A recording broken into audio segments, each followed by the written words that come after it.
often have you felt restricted to spiritual practices that often seem outdated and of little relevance in today's world? Are you discouraged to express your own creative talents and develop spiritual practices that are uniquely you? The Liturgical Rebels podcast is for people like you who want to reimagine and reconstruct their faith and spiritual practices. It's for those who want to reshape belief and journey closer to God's wholeness with peace, justice, and flourishing, not just for themselves, but for the earth and all its inhabitants.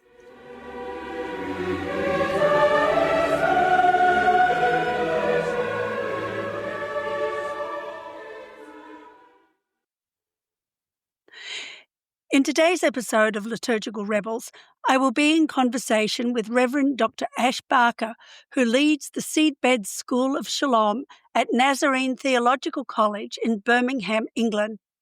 An urban missiologist, shalom activist, and pioneer minister, Ash brings over 35 years of experience in unlocking the potential of local communities on 3 continents. Originally from Melbourne, Australia, Ash lived and served for 12 years in Bangkok's largest slum before relocating to inner-city Birmingham in 2014. He's a dynamic speaker and the author of 9 books, including Slum Life Rising, Make Poverty Personal, and No Wastelands. As founder and executive director of Seedbeds International, he works to release the unique potential within local people and places around the world through Seedbeds affiliates and partners. Ash lives in intentional community at Newbigin House in Winson Green, inner city Birmingham, with his wife Angie, where they have also planted and lead 2 new local congregations with the United Reformed Church. He's passionate about pilgrimages, football, and helping communities flourish in the most unlikely places.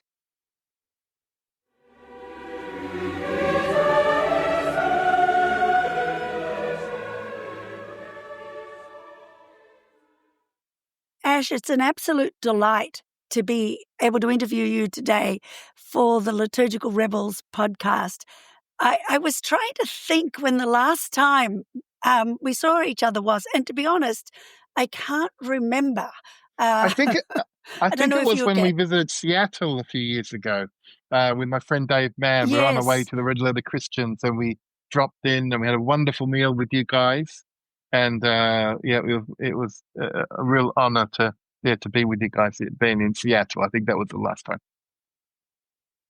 That's probably true, and that's probably 10 years ago? We were over here in Bangkok, so maybe 7 years ago, probably. Yeah. Yeah, 7 years ago. Yeah, time flies, doesn't it? And I was thinking, I think I first met you and Angie, in the 1990s when you were running UNO, or Urban Neighbours of Hope. And I was so impressed with what you were doing. I became a fan straight away. Thanks, Christine. We loved having you and Tom over. That was in Melbourne, and that would have been in the mid-90s probably. And it was such a joy. There were great days, those founding days, really formative for us in Melbourne. And we led Urban Neighbours of Hope for over 20 years, and it was a big part of our life. Well, tell us about that, because you were in Melbourne and then you moved to Thailand, 2 totally different cultures. And how did, firstly, what was Urban Neighbours of Hope about? And how did that translate in these different cultures? Yeah, so I'm from Melbourne, and I stood up at a Tony Campolo meeting, actually, when I was about 18, and willing to go anywhere for the cause of Christ. And it was in Adelaide, actually, the big charismatic convention, Celebrate 88. It was celebrating Australia's bicentennial, but I remember Tony kind of complaining there weren't many Aboriginal people in convention, and not many would have been celebrating the bicentennial either. But it was a really important kind of moment of giving my life and my faith and to mission. 6 months later, I met Ange. And she was also at that meeting, although we didn't meet at that conference, she also stood Ah, up. We were both 18, fell madly in love, got married as 20-year-olds. And yeah, the last 30, coming up to 36 years, we've been in Melbourne, Bangkok, and now Birmingham. Urban Neighbours of Hope really came out of that call, that sense of call of going to work with and among those in need. I thought originally I was going to China. Ange thought she was going to Haiti. And for the first 10 years of our marriage, we spent it in Springvale, which is a multicultural kind of community. Initially, we were working with Youth for Christ, working in the local kind of youth prisons. And the vision for us became very quickly, once young people are in prison, it's really difficult. Once they're in the system, it yes, does feel like you're playing ambulance. How do you keep people alive? How do you keep things kind of happening for people? Um, and so a vision really emerged for us of how do we build, rather than picking up the piece at the bottom of a cliff, being the ambulance, could we be preventative? Could we build a fence at the top? We started really engaging with Christian community development approaches. John Perkins in America was really important for us. I still remember his quote actually from Lao Tzu, who's a Chinese philosopher. He said, "Go to the people, live with them, hmm, learn from them, love them. Start with what they know, yes, build with what they have. But with the best leaders, and when the work is done, the task accomplished, the people will say, we've done it ourselves." And that kind of approach was very different to what YFC were doing at that time. We were trying to disciple young people into the churches, but the local churches didn't want these young people, and these families and young people didn't really want the churches. So we needed to start churches. We needed to work with what people had, so that people could run churches, schools, whatever emerged, that like people could run things themselves. And that approach has kept us in good stead for the last 35 years. And mm, Urban Neighbours of Hope emerged. We had 9 teams in 5 cities across Asia Pacific, and over 80 workers at one point. We started the Surrender Conference. We had a kind of training program as well. And all those things were were trying to fuel from within the local community change.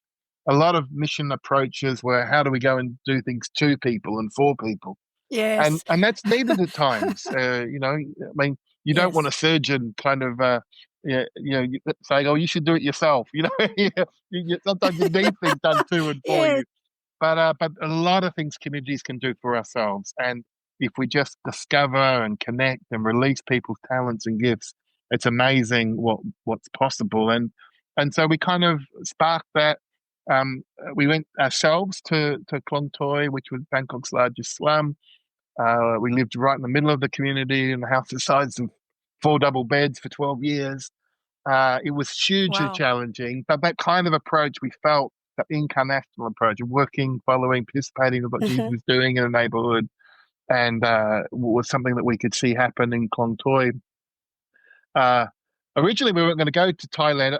Originally, we loved Vietnam because there were a lot of Vietnamese refugees in Springvale. We started to learn Vietnamese. We love Vietnamese culture and people, and lots of contacts there.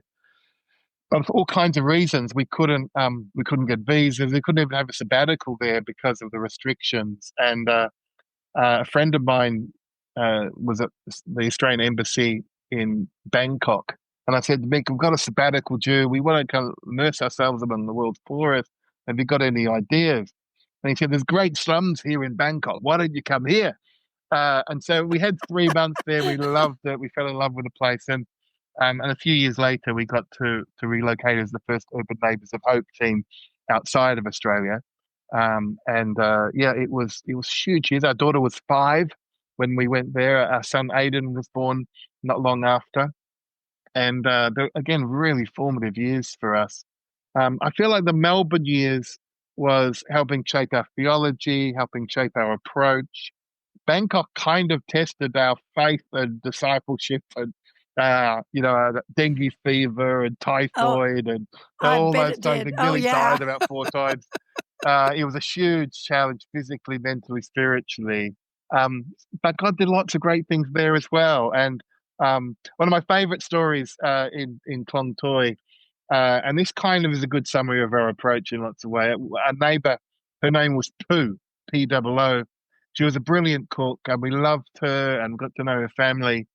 But after a while, she couldn't do her business, which was a kind of a shop at the front, cooking food and selling food to the neighbors. Most of us didn't have kitchens, and so everyone would kind of go to Pooh's place, buy just for less than $1, be able to buy a plate of food from her, and it was delicious. Then she'd have the dishes done, and it was a joy. My mother-in-law would come across, and the kids would love saying "Omar, Omar." But my wife's family's Dutch. Omar, we've got poo food for dinner tonight. And Omar was, what? We're not having poo for dinner. You know, so it was all a bit of a laugh. But the one day the price of rice suddenly went through the roof. The subsidies the Yeah. government had on stopped.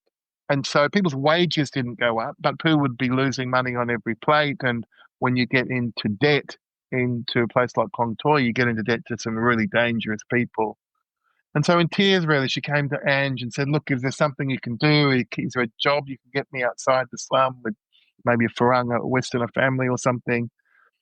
And a lot of people, we could have cleared her debt. We could have helped. We could have done that. But if you do that for Pooh, there's 1,000 other people, in line, and Mm-hmm. could never sustain that.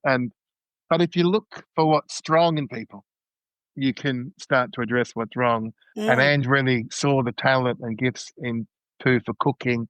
And so she encouraged her, could you start a cooking school? I'll work with you. I've got friends coming over. They spend a fortune on cooking schools in Thailand. Your food is so much better than anybody else's. I'm sure you can do it. And she was a bit nervous at first, but we had some friends come over from Australia to visit. I said, well, why don't you just try it out and see if it works? Take them to the local market, teach them how to cook. And she was just a natural. I mean, our markets in Bangkok were Mm-hmm. crazy in those days. There were uh, you Yep. know, I've been there. cockroaches and uh, frickets Uh-huh. and Yep. frogs with the stomachs cut open, the hat still beating, all those kind of things. And so then she'd take them back to her house, and she was just a natural at cooking. Within 6 months, her cooking school became the number one thing to do on TripAdvisor. Number two was the Oh, Grand Palace. wow. And then Ange got her. So why don't we do a cookbook? To sell to the folks after they do the cooking school. And of course, the name of the cookbook was Cooking with Pooh. And but it went all around the world. It won an award at the Frankfurt Book Oh, Fair for the oddest book title of the year. And comedians all around the world picked it up. It sold 50,000 copies. And Cooking with Pooh became a kind of a legendary phenomenon all oh, around the world. wow. A lot of people Uh-huh. thought they didn't quite get the but Pooh is her name, and Cooking with Pooh became the cookbook, and it was beautiful.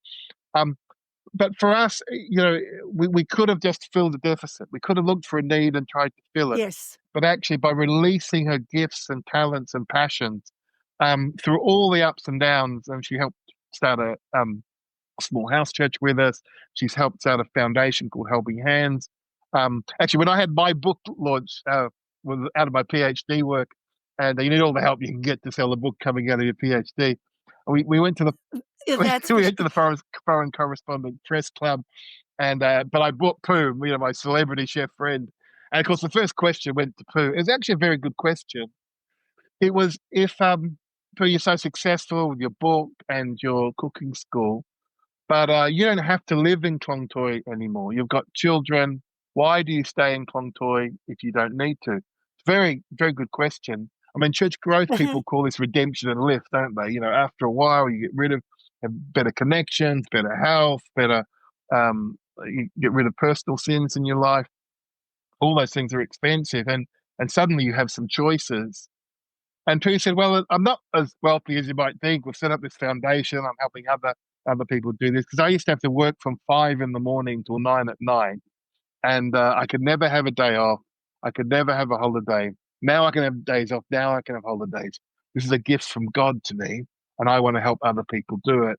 And she's helped literally hundreds of young people start small businesses now. And she continues, even with COVID, when the tourist industry collapsed, even with floods. After we left Klong Toi, uh, about a month later, actually, a fire came through the slum, and she was Oh, her cooking school, other homes were burnt down, but she kind of rose up. It was her business, it was her vision, her mission, her passion, and she continues to this day. Ange was with Pooh just last month in June, and it was amazing to see all that Pooh continues to do there. But I think that's kind of been a consistent for us. How Mhm. do we use the gifts and That's assets and beautiful. talents of local people?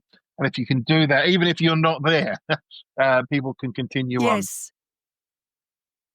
Well, I think, that's a principle that is so true in so many aspects of work. I mean, I find even when I do webinars that my most successful teaching is when I ask people questions and get them to respond rather than me just spouting off at them, and things resonate and they stick more.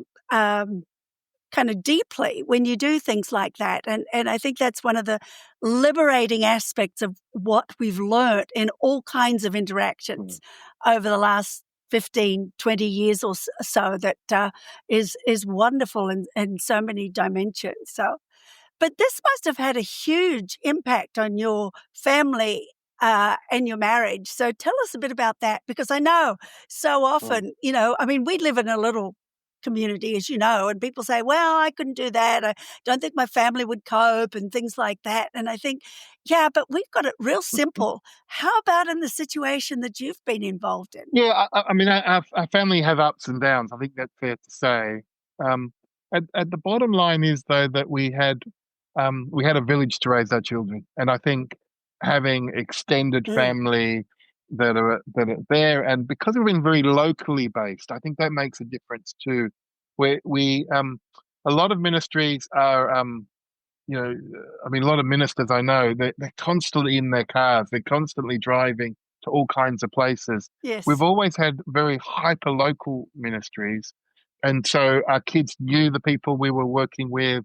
Um, we were, yeah, I mean, even here in Winson Green, where we are in the city, mostly I'm here. So we're in Newbiggin House, our little church chapel that we've helped recover and make work for the community is less than a kilometre away. The parks and the schools that we've helped to recover, and a new high school center, all that is half a mile away. So all these things are really hyper local, and I think that does help family life if you're part of a local village, Mhm. and the people Yes. that you know about, you're not doing all the stuff in the cars. I mean, there's a lot of research. People like Robert Putnam, for example, talks about the loss of community life in the West. That Mhm. by the time you take cars and online and TV, all those capacities for social interaction, non-transactional relationships, social capital is what Putnam calls it.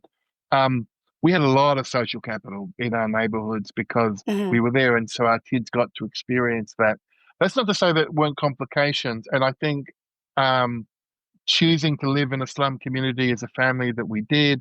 Our kid did find it difficult. I remember one time picking Amy up from a party. Our kids went to an international school. It was kind of a part of the denomination we were working with had a scholarship for us, and so Amy and Aiden went to there. And of course, some of the wealthiest Thai kids were going to these schools as well.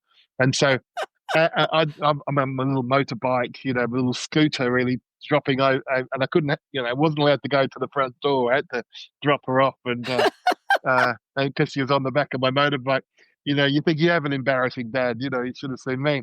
But so there were moments like that, and for Ames, she did go through some really dark times coming back to Australia to finish high school. She couldn't really talk about what was happening in Klong in lots of ways. I mean, so she would work with, Mm. be some of the richest kids in the country at school, and then she'd come home, and some of her best friends ended up in prostitution and all other things that she grew up with. Mm. So she, I think she did find it difficult and traumatic at times. Mhm. She's certainly come out the other end of it.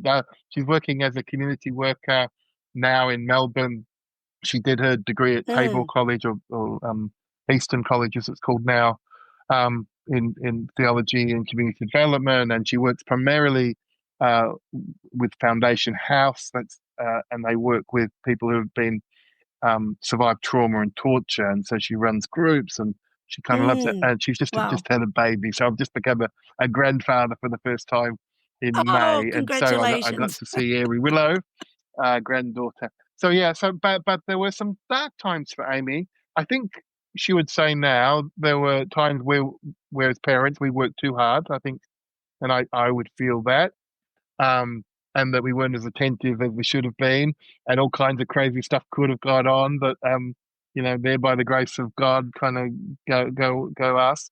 Um, and But I think she had such a huge advantage in life as well in terms of where the real world is, Yes. and so. I mean, there is that kind of statistics around missionary children, how the who's who, a lot of them were missionary children. And I think Yes. Yes. they are more culturally sensitive. They happen to have really high emotional intelligence, and I think Yes. that's been true for both of our kids in lots of ways. But it hasn't been easy, and in some ways, the darker stuff is not my story to tell. But they're both doing great. We're really proud of them. Good. I'm so glad to hear that. Now, Birmingham is a very different environment from Bangkok. Tell us about your transitions and how you engaged in this very different culture. Yeah. So my dad's English and my mum's Scottish. So we really Mm. felt like we'd taken Urban Neighbours of Hope as far as we could, and the next generation of leaders had been with us, some for nearly 20 years.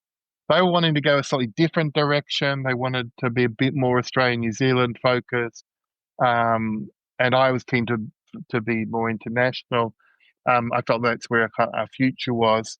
Um, and so I felt like I've taken it as far as I could. So then you have some choices, do you? Do you try to force your way as a founder to make it all work, uh, or do you kind of let the young ones kind of take over? I didn't really have a choice. I was really sick. I nearly died with typhus and typhoid and all I those remember things. that. Yes, So, I rember reading about so I that. didn't really have much of a choice but to hand it over. And then you kind of ask, what does I want to do with the second half of my life? I was 45. Mhm. You still lots of kilometers left in me if we focus. I knew I couldn't do the same kind of work that we are doing at the same level, uh, and I really Mhm. felt I wanted to invest in local community leaders. I really felt that's where that that, that that's where the best chance of change happens is when local community leaders are released, and that people and places have huge potential, but you've kind of got to work hard at releasing that potential and do that more as a kind of Mhm. leadership development approach. Be grounded and rooted in a particular place, but be available for community leadership development. So that's what I wanted to do. Um, uh, as it happens, the denomination I'm part of, I'm a Church of Christ minister. They had a theological college over here. They said, "Oh, we would love you to do that over here. There's some neighborhoods that would be great for what you're talking about, so people can come and see and learn." And Steve Chalk, many of your listeners may know, he Mhm. visited us in Bangkok and said, "Well, if you're interested in Birmingham, I know the neighborhood. We're just taking over a failing government school, and all the things you're doing in Klong Toi, you could do in Winson Green." Uh, and Actually, we had a bit of a come and see, and we brought poo. We had a cooking with poo tour here in the UK, and so lots of our Ah, neighbours got to come and see it. And we all felt that it was right, that this was the right place to be released lovely. to. To be fair to say, none of our plans survived impact. The school kind of didn't work out, and the theological college had a change of direction. And at one point, yeah, it did feel like, yeah, what do you say? Yeah, the thing that held us on, I think, was actually meeting John Perkins in Kuala Lumpur, kind of on our transition out. And when he asked, "Why are you going to Bangkok? Why are you leaving Bangkok for Birmingham?" And I tried to explain it a bit, and he said, "Well, I know what you're trying to do. Uh, you want to grow seed beds. You want to help Mm. people grow and with nutrients, and some of them will grow where you are, but some will be replanted in other places." And that vision of a seed bed was kind of a prophecy for us in lots of ways. Mhm. And we've been here 11 years now, and yeah, the work of our organisation ended up being called Seedbeds. We started a new one. We started other things, Yes. and we took Yes. over the local vicarage and replanted it. Uh, people may know Leslie Newbigin. He wrote some of his best material here in Windsor Green in the city, Birmingham. Mm, Gossamer Pluralist Society, Foolishness of the Greek. They were books that really influenced me in the 90s. me And too. uh, and Yes, yes. and so it Oh, was a real honor to be able to be here on his patch. Uh, Famously, yes. Leslie said that the role of the local church is to be a sign, a foretaste, and an instrument of God's coming reign in a place for which it's responsible. And we've really kind of taken that to heart, to be responsible for our Lovely. patch here. And so we've been able to, see two churches planted, take over an old chapel and make it flourish again.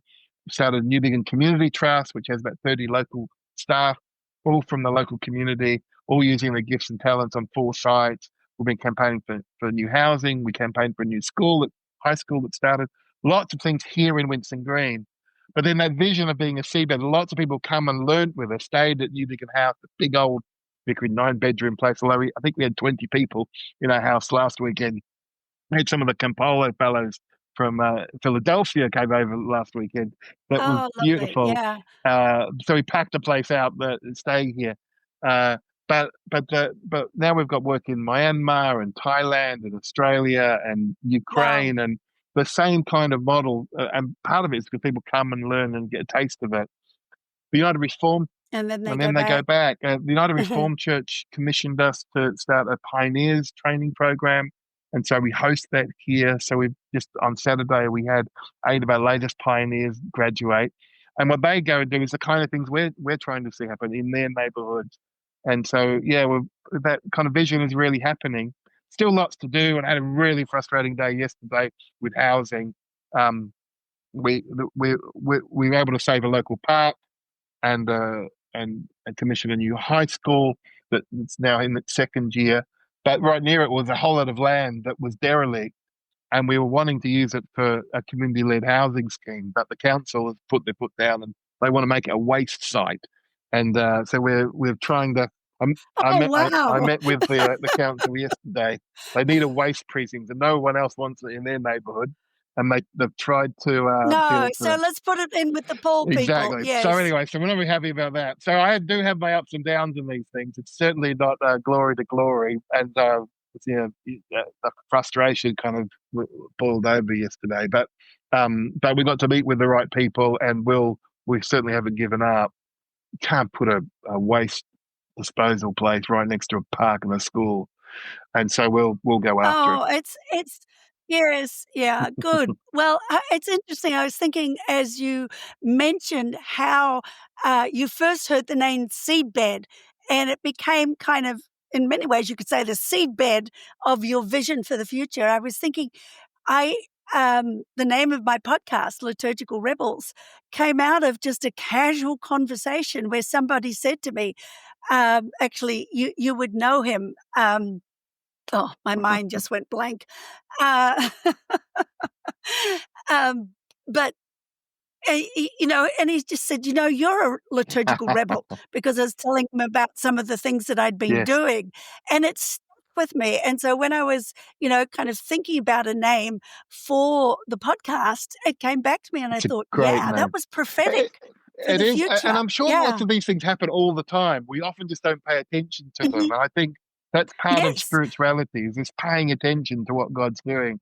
And Oh, and definitely. That's one of my I'm words. sure I miss more than I catch. Yeah. Oh, I've been talking a lot lately about paying attention and, did an article just this last week, about the fact that, as we get older, time seems to go Yeah. faster. And one of the reasons for that, they've decided, is that it's because as things become familiar, we no longer pay attention Ah, in the same okay. way. And it's when we pay attention to different things that time seems to slow down for us. I Wow, thought that that's was beautiful. fascinating. Uh, Yeah. uh, Yeah, and so these spiritual practices that help us pay yes, attention have far more value than we yes. realize, you One of know? the things we've loved Uh, have been pilgrimages, taking people away. Part of mhm, it is it's exactly to another slow down thing. because you have to slow down. You Yes, can only go at the pace of walking. There's a book called The 3 Mile an yes. Hour God, and it feels like God only goes through Yes, violin. yes. God goes at I've space. read that one. Yeah. And so when we take people out, one of the things you're connecting with land and each other, with God, but you're also trying to pay attention to what the Spirit is saying. And sometimes just carving out that space makes you more attuned. And so when you come back, hopefully that attuning kind of stays and the paying attention continues on. But sometimes going to Holy Yes. Island or one of these kind of places, Yes. we did this in Cuthbert's Way, people, it's 5 days over the Scottish borderlands onto Holy Island. It's beautiful and I hate to sometimes tell you, but I get jealous when I read about the, pilgrimages you're doing, because I would Yo, love to do some of come and do those. it for us sometime. Oh, Yeah, maybe. Yeah, no, I would. You know, I'm obviously getting older, but I still think I'm pretty good at good. walking still, and so maybe, depending on how the next year goes, actually, I would that's one of the things I would love Mm. to do, and St. Cuthbert's Way is one that really attracts me. So we'll Definitely. keep in That would touch be on great. that. I mean, and we have a support van. We stay in the same bunkhouse each night. So, because a lot of our local folk often don't have the health or Yes. the resilience sometimes to be able to do it. So yeah. So it's a good first step. The Camino. I'm doing a summer Camino this year up over the Pyrenees, but you've got to carry everything yourself. So I'm a little bit worried about Yes. all that. That's quite a trek. I mean, I used to do a lot of really strenuous hikes. Then I got chronic fatigue syndrome. And I tell people, 6 months before, I was hiking at 12,000 feet in the Colorado Mm, mountains. And for the next 5 years, I could hardly go 10 wow. feet at sea level Mm. type of thing, I had chronic fatigue when I was Um, in my early 20s. It was really difficult in the mm, Youth for Christ days. And it is, I think the frustrating, I don't know how you felt this, but if you break your arm, you can kind of see the arm broken. Other people can see, yes, in 6 weeks it's going to be fine. With chronic fatigue, you've just kind of got people don't recognize it in you. You kind am I making this up? But there's all that kind of thing. And you don't know yes. when you're going to be fine again. And I found my early Oh, 20s really no. frustrating with chronic fatigue. Yeah. Well, and the sad thing for me, because people, that was actually it was at the time when Tom and I actually got married in the middle of all of that. But I would get phone calls from people around the world because they had been dismissed by their Mm, doctors because of their chronic yes, fatigue. And knowing I was a physician with chronic yes. fatigue, they really wanted to talk Oh, to me, beautiful. So it was an interesting Mm, kind of thing. And, a lot of missionaries, I think, do end up leaving their mission field. I'm really glad to mm, hear you share your story of that because I think people sometimes think, I can't do these things mm, anymore. Um, and part of what God, I think, can show us through these illnesses is slow yeah. down, pay Mm, attention. These are some of the things that we should learn through these kinds of things, and it's important. Now, one of the other things, of course, that you do is you write books. And to be honest, Ash, I did not realize how many books you had written. Um, I must confess, I think I read your first one, and that's probably about all that I've read. you're the But one. you no, I really appreciate what you write. But, I was thinking this tell us a bit about your latest book, Now Wastelands How to Grow Seed Beds of Shalom in Your Neighborhood. I love the name of it, and I get the impression that it's a lot about the story of your life. So tell us a bit about Yes, it's that. no wastelands is the title. No Yeah, wasteland. Oh, yeah, sorry. and Yes. it really is a lot of the communities we've been part of have been written off and dismissed, and Yes. you should just put waste all over it, literally, like the council said yesterday, which is a bit embarrassing given the Yes. nature of my book. That literally some of my neighbourhood could become full of waste. Uh, some of the Yes. land is going to be wasteland, and but a lot of our communities have been written off, and so the question is, how do you not just do things to and for people, but how is it done with people and eventually by people? And so the book kind of follows a lot of our stories, um, and what's the kind of soil we kind of need, What are some of the approaches we can take? What are some of the fruit we're looking for? What are the seasons of life that we need to be able to incubate change? And so, yeah, so there's a lot there. I must admit, my titles are never quite as good as the titles Ange came up with. Her book is Missionary, Not Just a Position, and it was a bit of a stroke of genius in terms of how fun it is, but there are not many ministers standing up in front of their churches and say, what you need is missionary, not just a position. Uh, Actually, she was interviewed by a very conservative radio station, and they didn't quite get the double entendre. And and so, they're asking, so what kind of position is a missionary? And she's yeah. So my books never quite have the Oh, I same love it. have the same fanfare as Andrew's. Oh, I love it. I love it. Well, it's fascinating. As you were just saying that, I was thinking about another book I read. Do you know the name Robert Yeah. Macfarlane? Yeah, and he wrote the book Yes. Landmarks. And he tells the story in it of the island of Lewis that they wanted to put a big, huge um, um, wind farm on because, they kind of people looked at the islands and they said it's Oh, wasteland, and it wasn't worth anything. And the islanders realized that they had a challenge, and the challenge was to help people reimagine this area as something more than wasteland. And so they had people researching the history of the so-called wastelands. They had people writing poetry. They had people writing stories. They had people doing things like this, and bringing back some of the language that used to describe the beauty of this area. And so they really made it possible for people to reimagine the area as something beautiful rather than wasteland.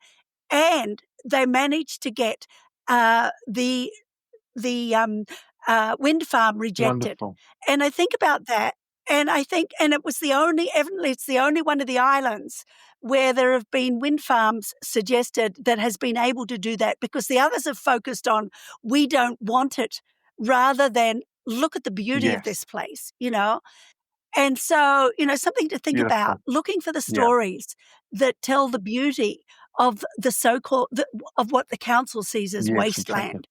Um, and I think often, part of our job is to help tell stories, to help to help people see different through different eyes what it is that exists in an area. So, just something to think about Okay. as you fight your battle, because these things are quite a Yes, battle, yes, I they are. think. Uh, And our neighbourhood yeah. has such an amazing tradition. So the park, Black Patch Park, we're able to save that. But Charlie Chaplin was born on that park. Right next to Wow. the park, the Soho Foundry manufactured the first steam engine. So the Industrial Mm. Revolution began on our park.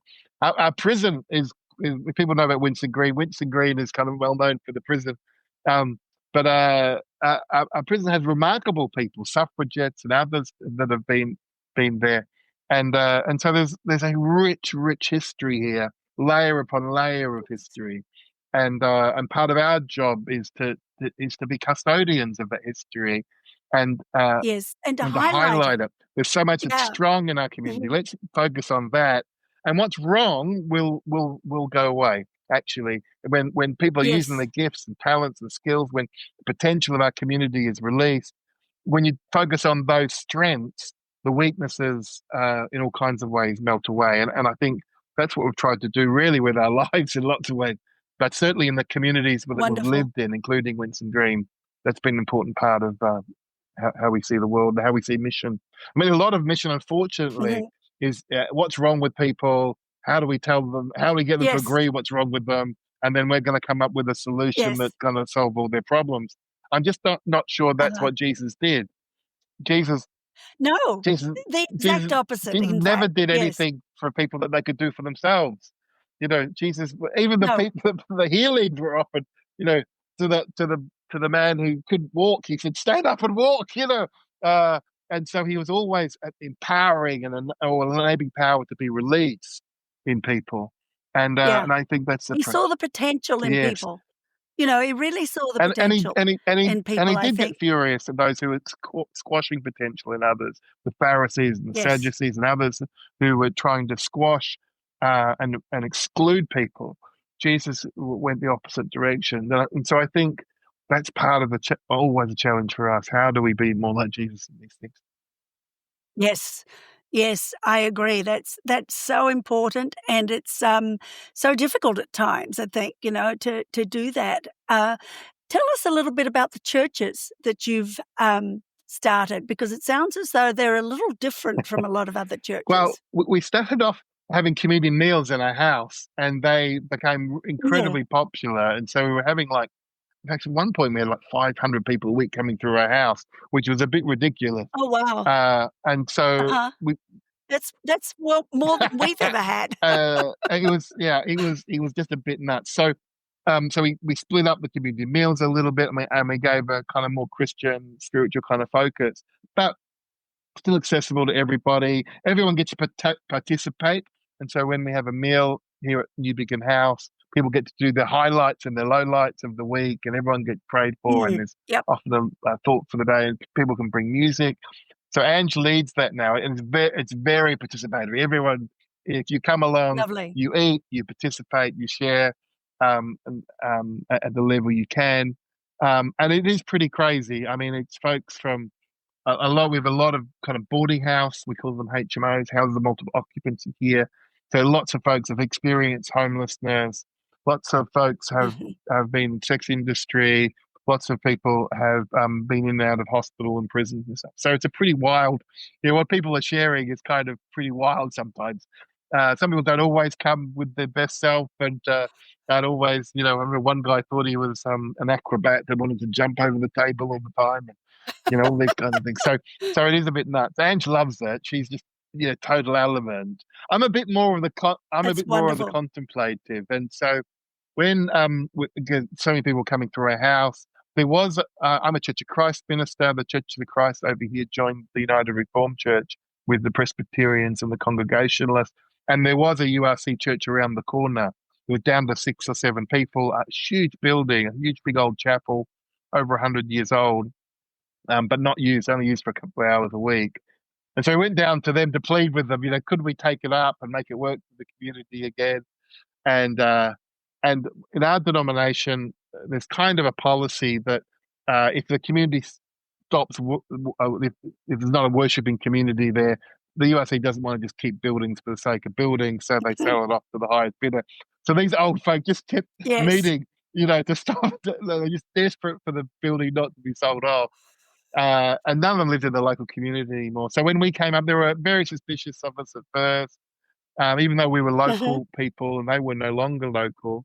In the end, when we put the proposal to them, they messed around a little bit with it, but eventually kind of agreed that we would bring 25 people into membership. We would have our new eldership. They would step down from eldership, and I'd become the voluntary minister. Well, that was about 5 years ago. It now has over 1,000 people a week coming through it for Oh, roller wow. skating, the holy rollers they call them. We've got Oh, a wow. That's community cafe. wonderful. We've got brilliant cooks in our neighbourhood. There's advocacy services. There's old, young, children's, all kinds of. We've got a canoe club in the canal that goes up and down. A bike club.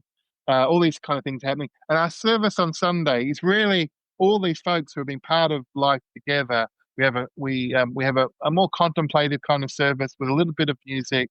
We use a lectionary, so we kind of try to connect the text of the day with what's been happening in our community this week.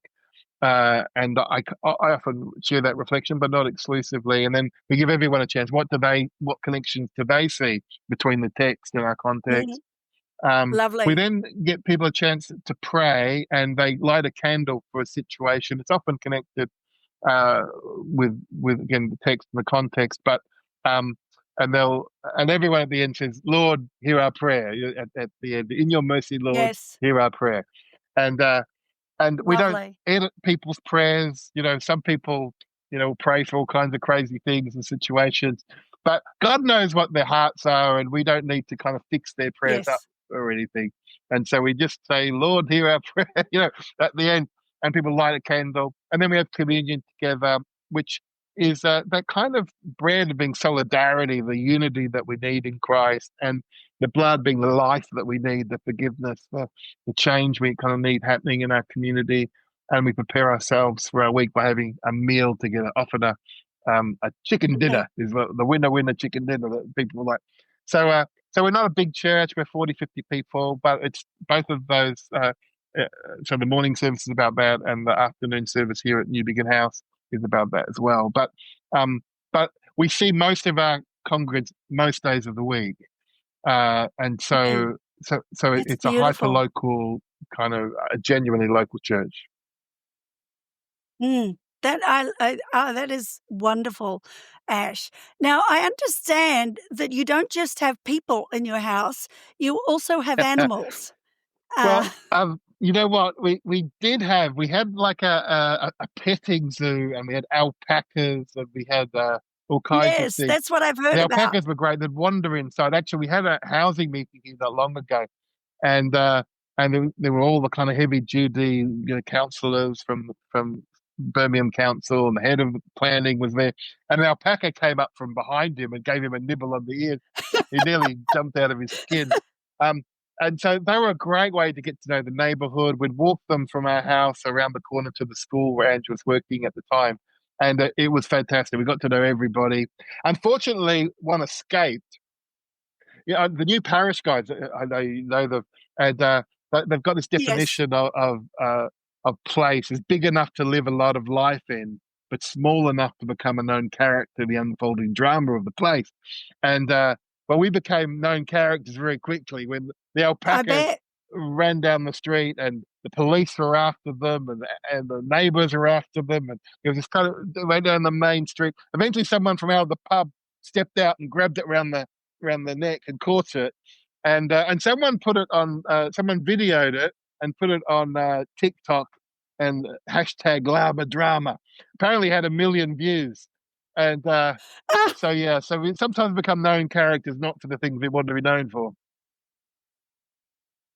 yes, well, I have heard about the, llamas over the years, so but that's a new story, I love it, so, um, anything else that you would like to share with our listeners before we, I finish mean, I here? just love to thank you, Christine and Tom. You've been so inspirational.